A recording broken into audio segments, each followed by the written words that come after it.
pleasure now to introduce Steve Scruggs, who is the Executive Director of the Lakeland Economic Development Council, with a perspective that is a little closer to smaller area in Polk County. You're welcome. Good to see you. Good to be here.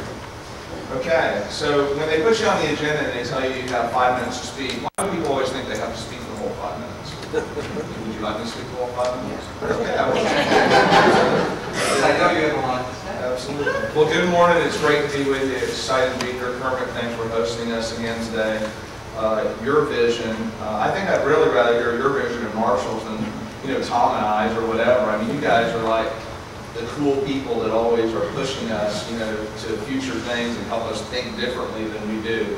For somebody that was, grew up in Polk County and been here on and off all my life, it's hard to think that way. It's funny how we import people from other areas that help push us to places we never thought we could go.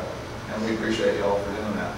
So I wrote Marshall an email and I said, what do you want me to talk about? And I'm going to tell you what he asked me to talk about. Your vision for the build out of the middle of the high-tech corridor. What type of business, residential, commercial, recreational mix do you foresee? How can we make this planned community that brings this area national attention and helps put us on the map in Florida? And in my view, this is a once-in-a-life opportunity, so what does it look like and how do we get it done? Sounds like commercial, doesn't it? 5 minutes, right? But I'll just say quickly, I think, first of all, the vision for the build-out, the middle of the high-tech corridor, obviously, a lot of you may know, we do have a high-tech group. Randy Barrage runs that, and we've all been involved in it for quite a long time. And the two anchors were the University of South Florida and UCF. Recently, in the last couple of years, we've also included the University of Florida. And so those are the three universities that kind of make up the three parts of the triangle that create this high-tech urban corridor that's really runs along I-4 and I guess somewhat 75. So, what have I seen? What do I see? Obviously, this is the middle of it. Kermit saw it a long time ago when he moved from Miami up to this area of Polk County. This is where it's going to be. This is where it's going to happen.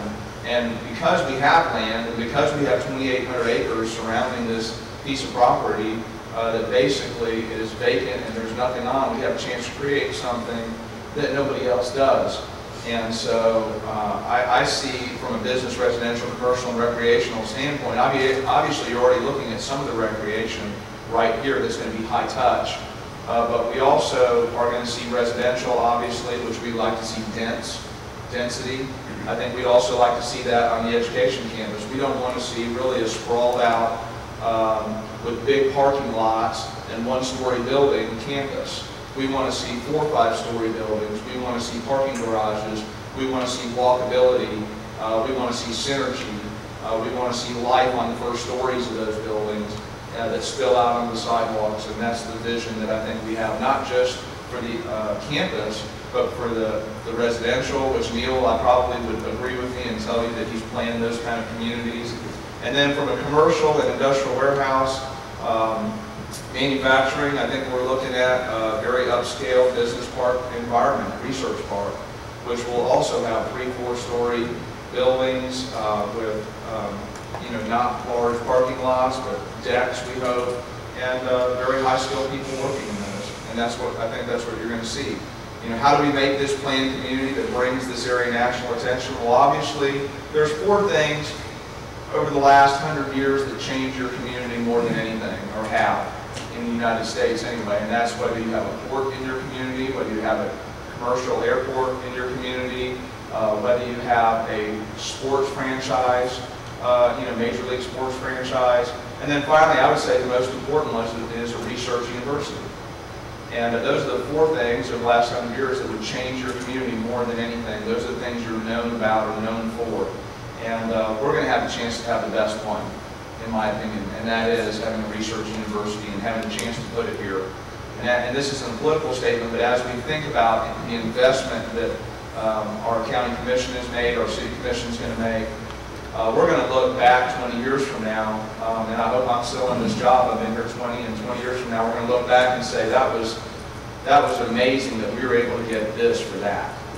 And so I think it's going to put us on the map, and I think not only are we going to have a research university, but everything that comes around that and everything that we're known for, I think it would bring a lot of national attention. And finally, yeah, I agree with you, it's a once-in-a-lifetime opportunity, and so I think I'm at 5 minutes, but I will say this. I have been pretty committed to this thing. I was wearing this tie about 5 years ago. Does anybody know what else I did when I was wearing this tie 5 years ago? Yeah, I shaved my head with USF in the back of it. And nobody else has had that commitment to this project. So we believe in it, we're excited about it. And unfortunately, I'm a little under the weather today. If you can't tell, I'm not my normal self. I'm not sure I can be with you all day, but I'm excited to be here. And I wouldn't have missed it for the world. Thanks for giving me the opportunity, and we're going to have a great day. Thank you.